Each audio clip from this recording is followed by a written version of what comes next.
Welcome to Entre Nous. How we learn a language has changed enormously since the days of Rosetta Stone CDs. Do you remember those? Now, more and more people are learning through social media.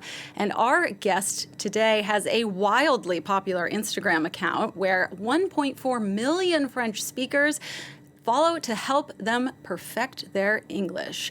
Maude Vuillet is the woman behind the English with Maude Instagram, and she also writes books that we're going to talk about soon as well. And she's all about combining humor with her lessons. Welcome to the show. Great to have you today. Hello. Can you start off by telling us just how did you get started? How did you build this audience? Oh, that's a very good question. I started 3 years ago, and I didn't know that it would actually work because I've got my humor. I love teaching. I love grammar, which is kind of weird to French people, especially. And I wanted to make videos to make people laugh and learn at the same time. And what did you find about the response that you were getting and how people were responding to your humor? Well, they were very kind, and they still are. They like my videos, and they tell me that's very important for me because we have a good relationship. Can we say that? It's a good connection anyway. So it's nice, very nice. Great. Let's give the audience a bit of a taste of your style. Here's a part of one of your more popular videos. Comment dit-on en anglais? Ravi de faire votre connaissance. Non, pas nice to meet you, on va travailler sur quelque chose de classe, quelque chose de beau, quelque chose de sexy, que vous entendez dans Bridgerton. Des fans? Des fans? Être ravi. On a plein de façons de dire ça, mais il y en a une que j'aime tout particulièrement et que vous allez entendre énormément dans cette série. C'est to be delighted. Delighted. I'm delighted. Pas besoin de dire I am, mais on peut.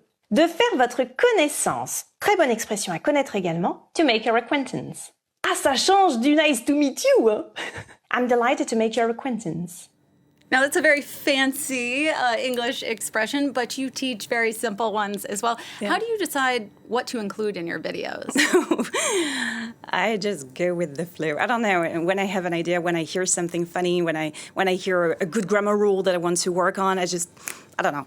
I mean, it's a talent to make French or English grammar fun, because I will tell you, as someone who learned French in her 30s, it's not easy. So we've actually put together a few examples of English words that are hard for French speakers. So I'd love if we can take a look at each of them, and if you can kind of tell us how you help people learn how to say them correctly. So the first one is heart. Yes, heart, not hurt. Because that's what I hear the most, and that's what I used to hear when I was a teacher at university. Heart is pronounced like hard, but with a T instead of a D. Because that H sound is hard for native French speakers. The H too, yeah. Which is, you hear, instead of happy, you'll get appy a lot. Yeah. Okay, next one, chocolate. Chocolate, not chocolate. And gotta. This is an interesting one. Yes, and the grammar rule behind it is also interesting. So, I gotta go. Je dois y aller. I have to go. I must go. I gotta go. Well, yeah.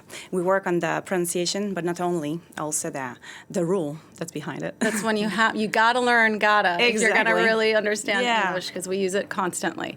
And then this is one I picked. Squirrel. What is it that makes squirrel so hard for French speakers? I don't know. There are a lot of letters.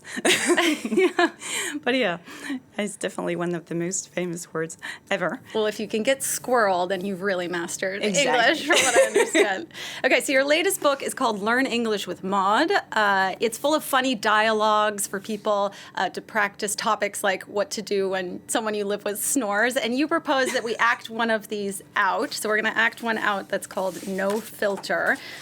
If you want to be Sandra, I'll be the other people, and we can put it up as well. Here we go. So, hello, Sandra. You look tired. I'm not. I'm feeling good, actually. Hey, Sandra. Are you sick? No, I'm fine. Wow, Sandra, if you're sick, stay home and get some rest. I'm not sick. I'm not tired either. I'm just not wearing any makeup today. So this is a good example of the kinds of... And true story, by the way. Oh, really? So you're drawing on inspiration from your own life. So this is the kind of fun dialogues that you can find in Maude's new book.